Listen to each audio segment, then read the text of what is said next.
Welcome back, you beauties. You can tell by the buzz in studio. We're just loving life at the moment, bringing that 2025 energy. And right now, we are joined by two absolute beauties. Oh, man, I'm going to say it, newlyweds. Yes. It doesn't get old.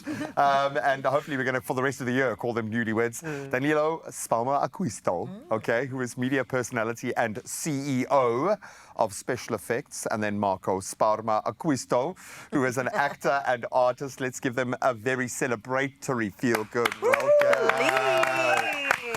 Welcome, We're thinking of merging. Hey? When do we stop celebrating weddings? Like, when do you stop? It's like I'm 5 still months from loving now, my I'm wedding, still feeling man. it. Yeah. Exactly. I'm there for that. Congratulations, guys. We love you Thank both. you. Well Honestly, done. it's been such a celebration. I mean, right here on your Feel Good Breakfast Show, we brought it up in entertainment news because it was a highlight for us, just seeing the two of you have your union, also letting us in just a little bit, the sneak peeks here and there. But I want to take it back a little bit into how you guys actually met.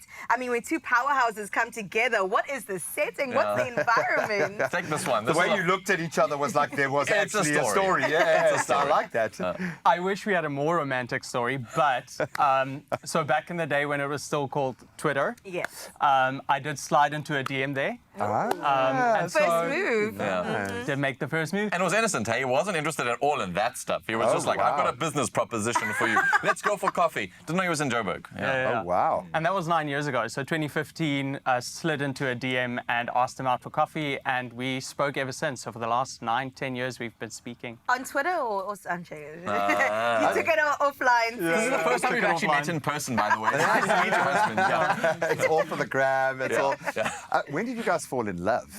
When did that happen? Was it a progression over time, or was it like the first time you actually sat down, connected eye to eye? You were like, wow, okay, this is it. Please don't ruin your relationship with this answer. No, I think so. The first time we went for coffee, I definitely had ulterior motives. He was there for business, and I was there for something else. For business. For other kind of business.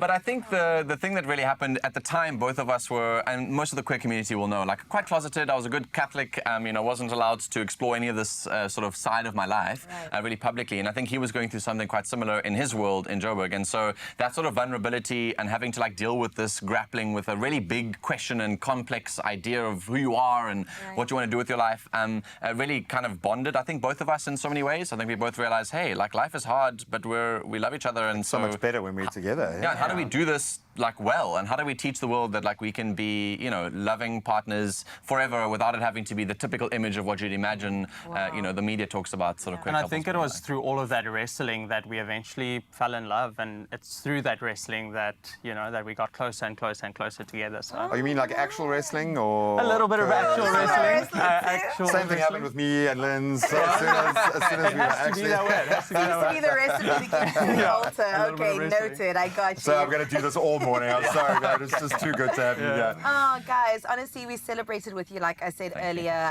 for the actual wedding day. Can we talk about that day in particular? I know there were so many little nuances, little winks that made it so special for each other. I want to get into outfits. We've got to talk fashion. I also want to get into something really special, which, of course, was the memorandum, would you call it that you guys put together. Manifesto. A manifesto that Like you put together. Please, let's talk about this. It is so incredibly interesting. Sure.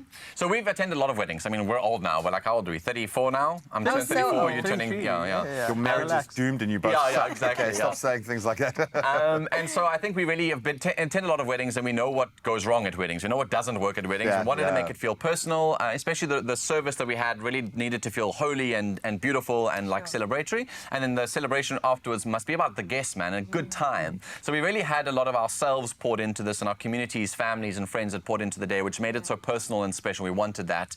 I was wearing my grandfather's wedding suit, so he had never worn it any other day other than his wedding day, and I got it tailored. He passed on a couple of years ago, so it was really lovely to wear a bit of him. We made our rings out of my grandmother's ring that she had, so we shared like her gold. Brilliant. And then your story is crazy about your outfit. So it was quite a family affair, but so for me, like I'm a bit of a thrifter and I'm a bit of a second-hand clothing person, and so went to my favorite hospice, and I will not give the name away because she's mine. Gatekeep it, it's fine, you're allowed. People be figuring it out. They'll work it out. Went to my favorite hospice, and I promise you, I walked in and walked straight to this railing, and I was like, I think that's my wedding suit.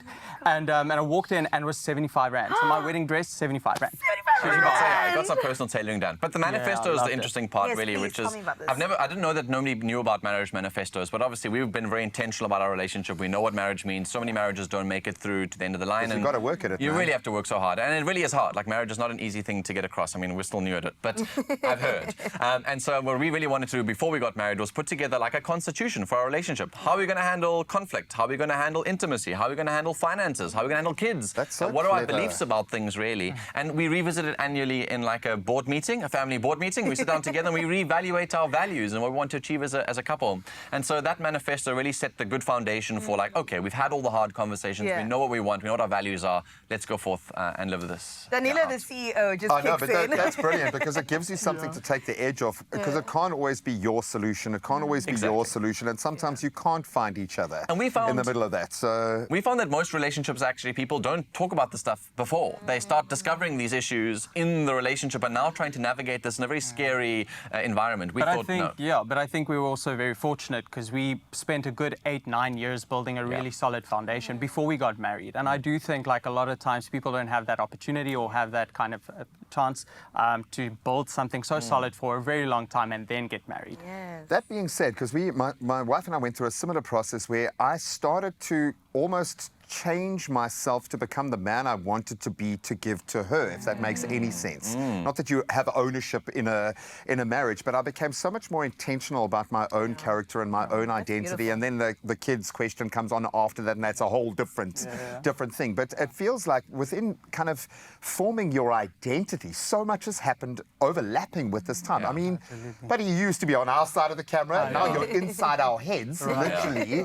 What has that been like? There's so many transitions through your life in this recent time. And kudos on taking that brave step, but where you're at. Yeah. Because that's a lot of transition in one go, man. I think I'm kind of that person. Like I do feel like I'm a very fluid kind of person. And so I love the change and I love being like water, just moving where it goes. Yeah. And so I needed to change it up a little bit. Obviously spent about 8-9 years on a TV show, a local TV show. Loved it because as a little boy at 5 years old, watched every soapy that ever existed on TV. Wanted to be on screen, Right. wanted to be on soapy, wanted to be a Days Tick of Our that Lives. box. Tick that box.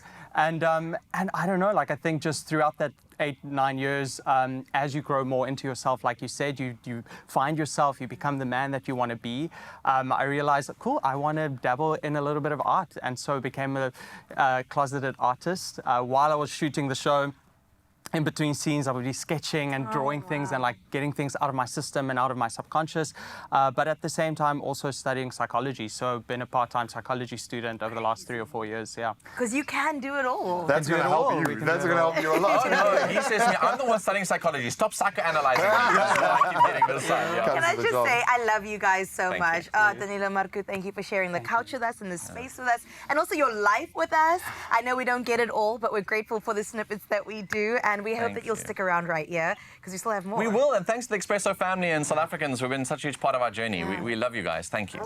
Hopefully we won't destroy your marriage with an outing in the kitchen, Yeah. because that's often where my wife and I have to go back to our constitution and read the fine print. The manifesto. But that manifesto is absolutely amazing because marriage and being married is work, but with the most amazing validation. So we will put them to the test in the kitchen in just a moment to see if this is real.